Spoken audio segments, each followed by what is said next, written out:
Ang obserbasyon po namin dito ay hindi na ito isang banta, kundi isang plano.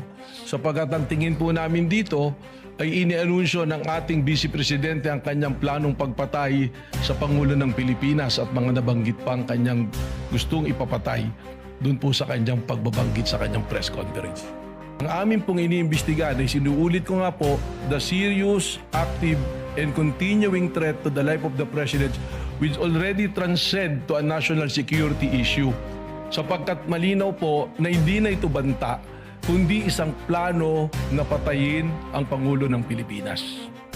Mr. Witness, ano ang dahilan? Bakit kasama ang video ni Mayor Sebastian Duterte sa inyong sinasabi ngayon na ang bantang ito ay banta na sa national security kung mayroon man? Objection asked and answered, Your Honor. Asked and answered, counsel. Move on.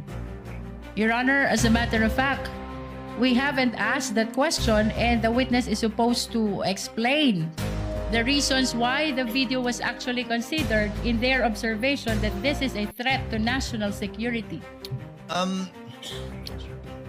I believe the witness already answered that any threat to the president is a threat to national security, to the national security of the country. And earlier, the counsel already asked the relationship of the video to that statement of the witness, which the chair allowed.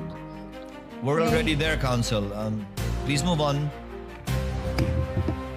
Bilang karagdagan, Mr. Witness, sa iyong binanggit na issue ng national security, kaugnay ng video ni Mayor Sebastian Duterte, ano pa ang dahilan, kung mayroon man, kung bakit isinama siya sa pagsusuri ng Special Task Force? Sapagkat dito lang nga po na makikita ng naging pagbabanta ng ating Vice President ay nagkaroon po ng tinatawag natin na epekto. It is a kinetic force na kung saan yung mga nakarinig ng kanyang pagbabanta ay gumagaya na rin at nagbabanta.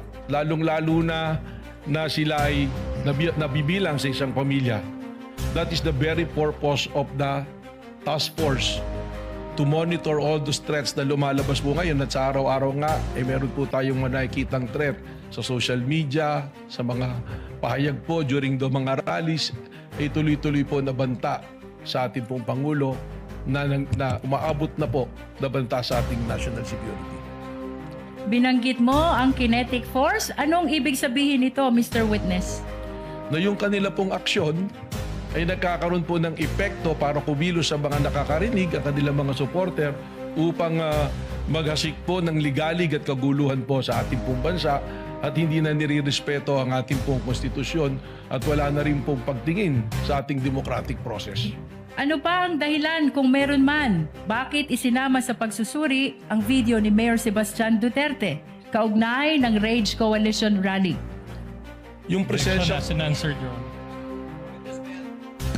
Witness may answer.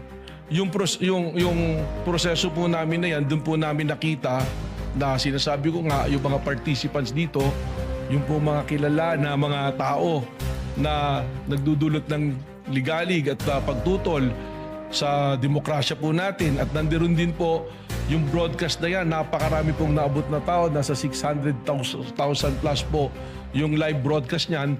Doon na po papasok yung tinatawag ko nga kanina na sinabi kong kinetic force na maaaring magkaroon po ng reaksyon ng mga taong nanonood na ito na hindi po maganda at makagugulo po sa pag-promote po natin ng law and order na primero po nagawain po dapat ng National Bureau of Investigation. Binanggit mo na may mga kilalang personalidad na nakibahagi sa Rage Coalition Rally.